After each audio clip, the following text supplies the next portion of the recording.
Good evening, I'm Azlani Adani and you're watching News at 10. The Health Ministry has advised the National Security Council, MKN, to extend the Recovery Movement Control Order RMCO beyond 31st August. Health Minister Datuk Seri Dr. Adham Baba said the recommendation was made after considering the current COVID-19 situation that is expected to continue for at least 2 more years, as expected by the World Health Organization. Explaining further, Datuk Seri Dr. Adham said cooperation from the people by complying with the standard operating procedure is needed to contain COVID-19 transmission in the country. 2 tahun ini makan masa yang lama ya. Sehingga sekiranya vaksin pun dapat ditemui, apa yang diberitahu oleh masyarakat dunia ada setengah-setengah vaksin telah pun dibeli ataupun dipurchase oleh setengah negara, itu merupakan fasa ketiga klinikal ya, yang masih lagi belum lagi dapat kita pasti ya sama ada vaksin tersebut sesuai ya. According to the Health Minister, the decision was now up to the MKN and Prime Minister Tan Sri Muhyiddin Yassin. The RMCO that began on 10th June is expected to end on 31st August.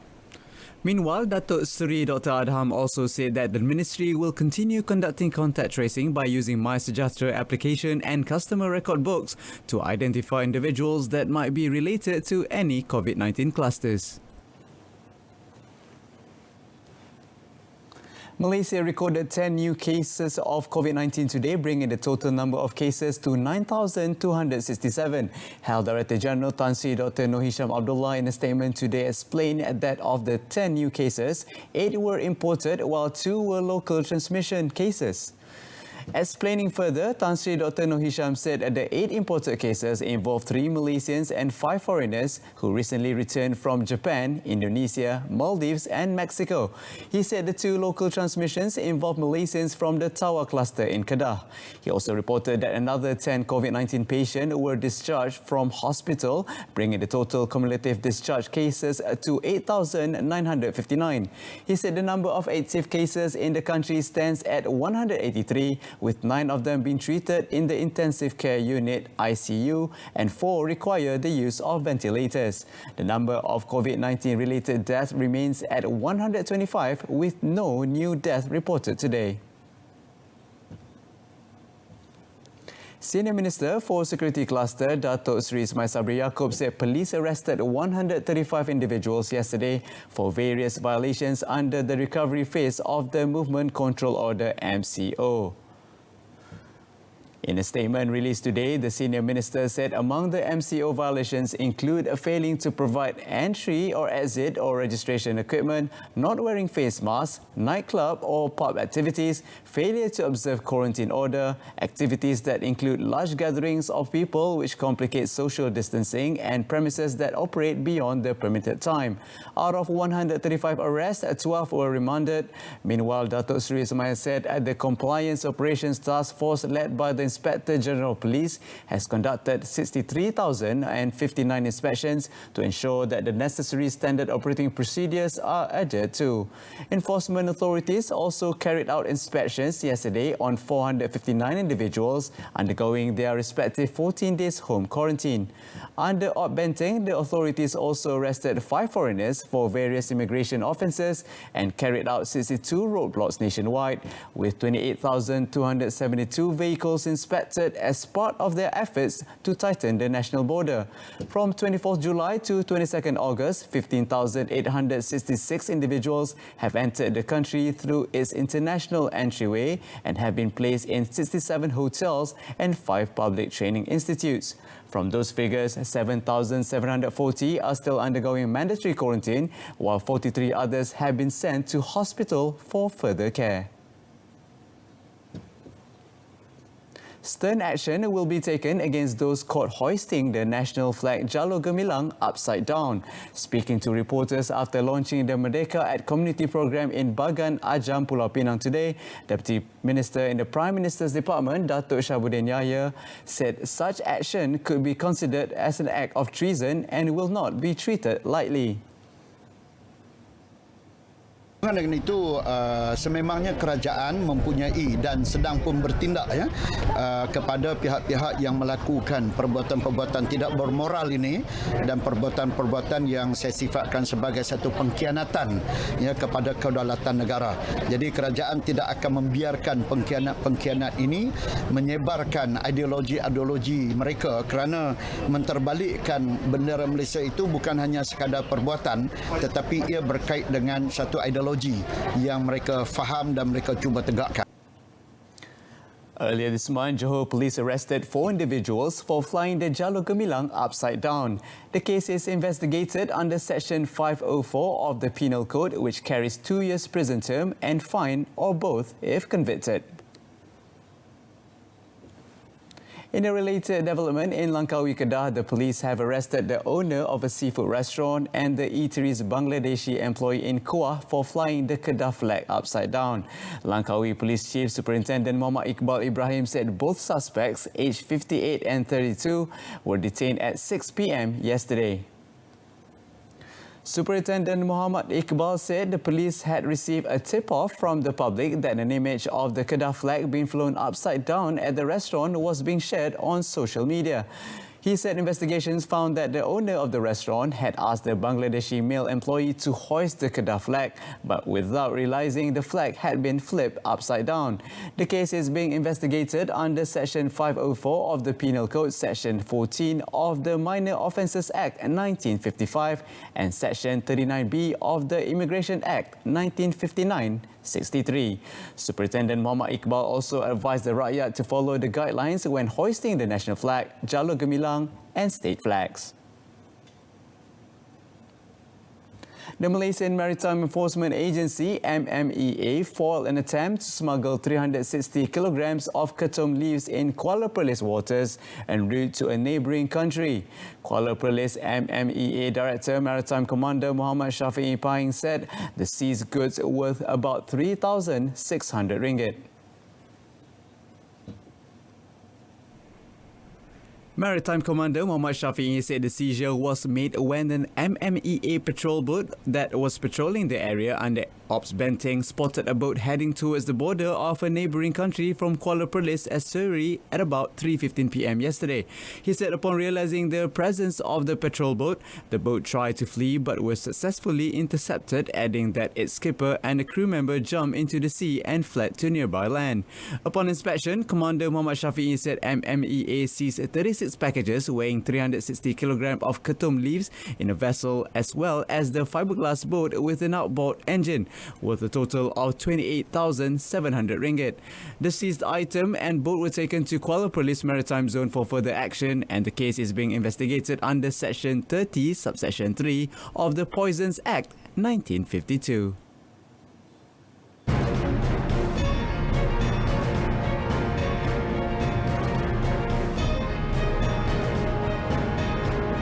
Coming up, CASA to empower act on odor pollution.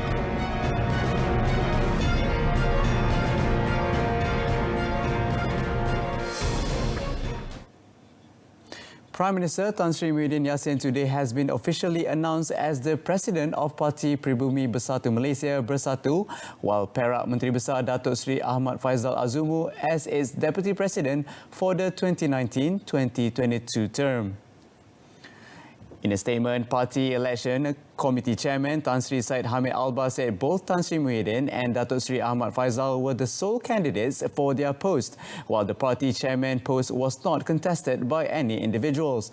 Meanwhile, he said the 3 elected vice presidents are Senior Minister for Education Dr. Muhammad Razi Majidin, Agriculture and Food Industry Minister Datuk Sri Dr. Ronald Kiandi, and Paya Rumput Assemblyman Datuk Muhammad Rafiq Naiza Muhyiddin. He also said that a total of 23,438 delegates cast their votes in the divisional meetings nationwide yesterday. The Environment and Water Ministry, CASA, is in the midst of reviewing the relevant act and laws for more concrete measures against odor pollution. Minister Datuk Sri Tuan Ibrahim Tuan Man said the ministry has received many complaints from the public on odor pollution, especially from livestock farms. Datuk Seri Tuan Ibrahim said the ministry is now studying the level of odor of pollution for actions to be taken. Speaking to reporters after officiating COVID-19 kit presentation to PIBG and teachers clubs in Kubang Kerian Parliamentary Constituency today, he also said that the ministry would not hesitate to suspend the operation of any factory that cause water, air and other pollution.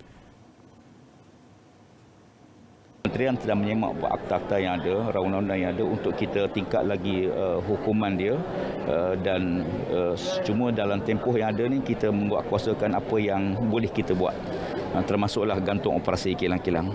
He added that the government will also keep sending back containers of illegally imported plastic waste to the country of origin to ensure Malaysia does not become the garbage dump of the world. The federal government has allocated 10 million ringgit for urban agriculture project under the National Economic Recovery Plan Penjana. Deputy Minister of Agriculture and Food Industry Tun Datuk Sheikh Abdullah Maknawi said the implementation of the project would complement the overall urban development involving urban and suburban residents, as well as support the government's effort in ensuring the quality and safety of food in the country. Dia memastikan rakyat dapat memakan makanan yang dikeluarkan sendiri, iaitu menjamin bukan sahaja dari segi kebersihan tetapi juga dari segi hari ini kita bercakap pasal security makanan, safety, food safety dan sebagainya.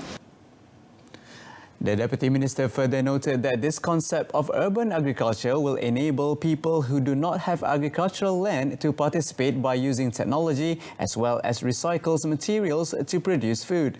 Datuk Sheikh Abdullah added that the implementation of this urban agriculture project can to some extent help reduce the cost of living of those involved, as well as provide employment opportunities and generate additional income, especially for the urban and suburban residents who are affected by the movement control order to curb the spread of COVID-19.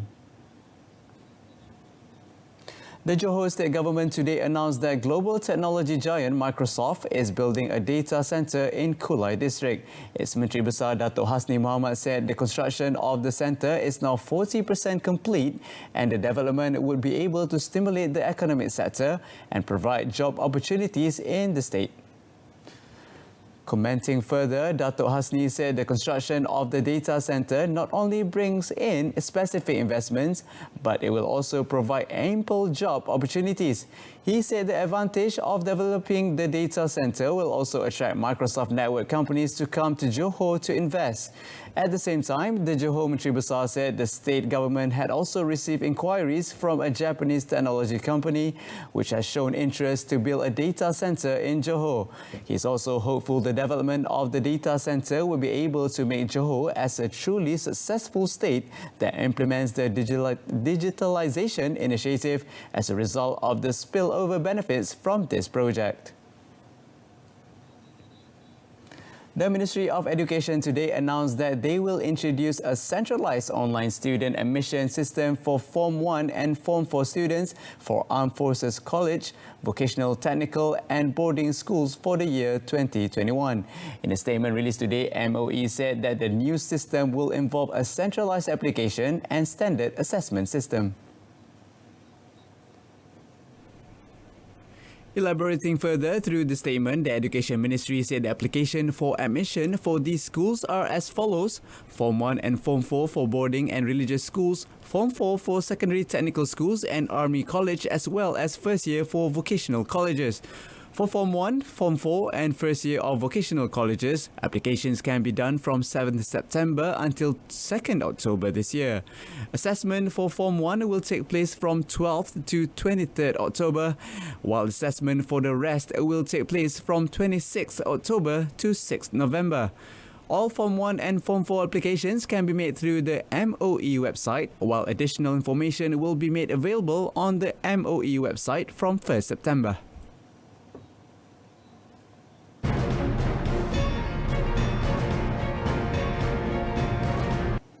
The Terengganu FC team recorded its second victory in the Super League campaign this season after defeating PJCT FC 2-0 at the Petaling Jaya City Council Stadium in Kelana Jaya yesterday.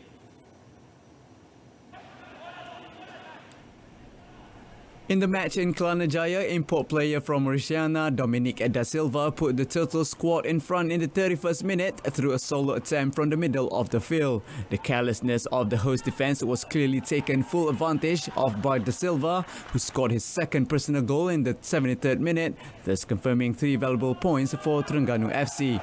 The victory saw Nafusi Zain's squad move up 6 places to 3rd place in the Super League standings after collecting 7 points from 4 matches. The defeat, however, did not change the position of PJCT FC, who remain in 10th place out of 12 teams with only 4 points from 4 matches. The Malaysian Football League (MFL) temporarily suspended the Super League and Premier League matches since March 16 following the spread of COVID-19. Melaka United has introduced a new logo in an effort to boost preparations in line with the change of its status from Football Association to Football Club next season. Chief Minister Datuk Sulaiman Ma'ali said that the launch of the new logo was hoped to inject more success for the club and Melaka football in the future. Datuk Sulaiman, who is also the president of the Melaka United Soccer Association, Musa, said that this year was the final year for Melaka United team managed by Musa before its status converted into a football club. He said after 96 years, it is time for Melaka United to move on their own through the privatisation of the club as a mandatory condition to join the Malaysia League starting in the 2021 season as the Melaka United Football Club. However, he said Musa will remain as the governing body of state football. The new logo was launched by Yang di-Pertuan Negeri Melaka, Tun Muhammad Ali Rustam. Also present were State Assembly Speaker Datuk Seri Rauf Yusof and Melaka United players. The logo was designed by a club supporter, Muhammad Asri Abdul Aziz from Sungai Siput, Lubuk Cina, Alor Gajah, whose winning entry was selected from nearly 100 entries submitted in the Melaka United logo competition held from 4th to 20th August. That concludes this evening's news at 10. In our top story, Health Ministry proposes extensions of RMCO. Join us again at 12:30 tomorrow afternoon. I'm Azlani Adani. Goodbye for now.